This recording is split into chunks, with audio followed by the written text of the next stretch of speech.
Opa, tudo bem com você? Nós vamos falar sobre uma coisa que eu acho muito relevante. Digamos que você imagine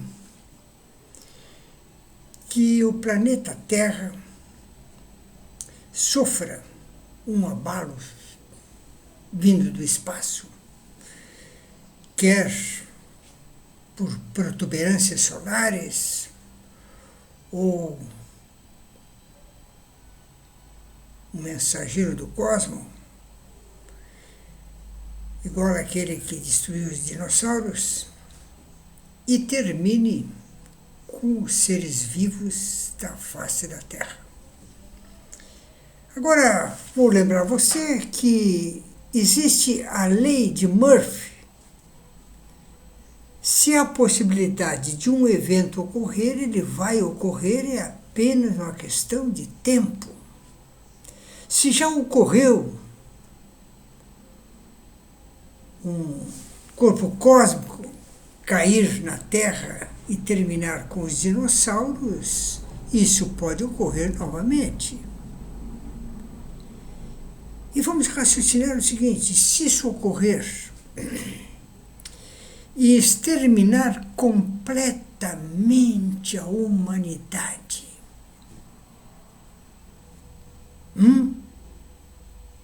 zero pessoas vivas na superfície da Terra.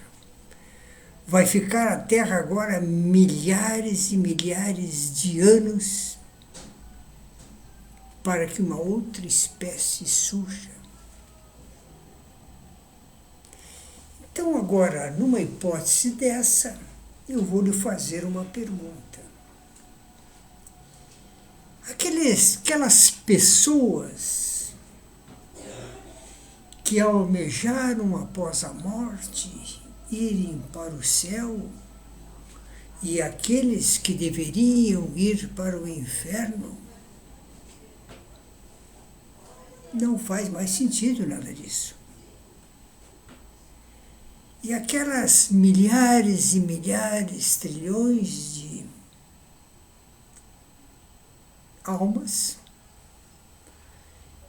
que iriam reencarnar, não tendo mais nenhum ser para a sua reencarnação. E aí? O que você pensa disso? Por isso que eu, como um pensador que sou, não acredito que haja qualquer coisa depois da morte. Tudo que existe nesse mundo é isso que nós temos vivendo. Morreu, acabou. Uma vez eu copiei isso aí. Evidentemente, a ideia não foi minha. Eu convivi com um senhor, eu era jovem e ele era já velho. Ele teria os seus 80 anos e uns 24, 25. Eu chamava ele de Tio Juca Perche. E esse homem, com toda a sabedoria que ele expressava nas nossas reuniões, ele um dia me chamou num canto e me deu um segredo. Nada existe depois da morte. Isso que nós temos aqui é tudo o que existe. Eu de veras fiquei pensando aquilo, pensando.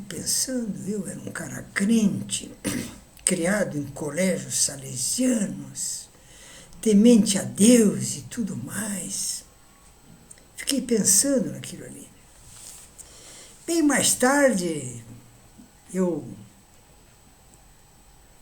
me tornei perito da Justiça do Trabalho.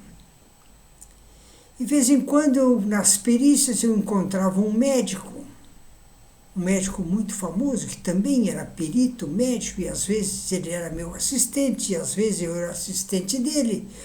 Então nós criamos uma certa amizade, nós tínhamos um elo de ligação, que era os frigoríficos, ele trabalhava num, eu trabalhava no outro. Então, um dia ele chegou e colocou a mão no meu ombro e disse assim: Cardoso, eu não sei o que tu pensa, mas eu vou te dizer uma coisa, eu sou ateu. Foi uma surpresa, né? Eu não esperava que um cara daqueles fosse ateu, eu, temente a Deus e não sei o que mais, meio carola até. Mas aquilo foi uma semente plantada, assim como o Juca Peste plantou a semente de não existir mais nada depois da morte. Esse médico me plantou a semente do ateísmo. Eu hoje, aos 82 anos, eu chego à conclusão que ambos estão certos. Nada mais existe depois da morte. E Deus, esse Deus que nós dizemos sempre que é onisciente, onipotente, onipresente, todos esses entes iones, isso tudo me levou à descrença nesse Deus. Um dia eu tive contato com a história de Baruch Spinoza, muito importante essa história, que eu até vou contar para você. Baruch Spinoza, filho de um casal de judeus, que foi expulso de uma aliança feita com Portugal e Espanha para expulsar os judeus, e ele foi parar, os pais dele foram parar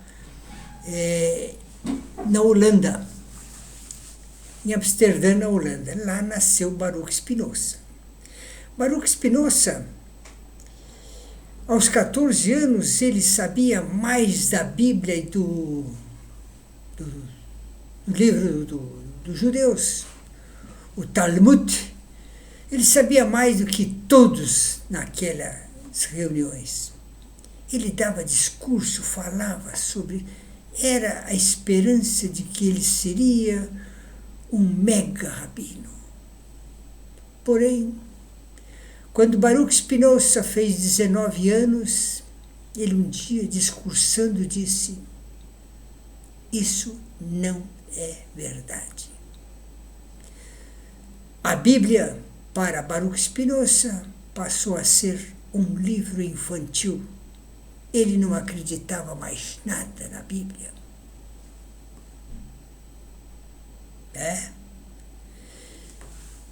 E cada vez que ele dava um discurso aos fiéis, ele falava nisso, contrariava a Bíblia. E o conselho dos rabinos chamou Baruch Spinoza às falas. E disseram a ele que ele, como pregador, rabino, não poderia ir contra os ditames da Bíblia, que, ao contrário, ele tinha que fortalecê-la. Mas ele não deu ouvido e continuou desmoralizando a Bíblia. O conselho resolveu expulsá-lo e no decreto de excomunhão constou que nenhum judeu poderia chegar mais perto de 4 côvados dele, ninguém poderia ler os seus escritos e ouvir as suas falas. O seu pai, por sua vez, o excomungou também e o deserdou. E ele foi expulso de Amsterdã, indo para em Haia. Em Haia, para sobreviver, Baruch Spinoza começou a polir lentes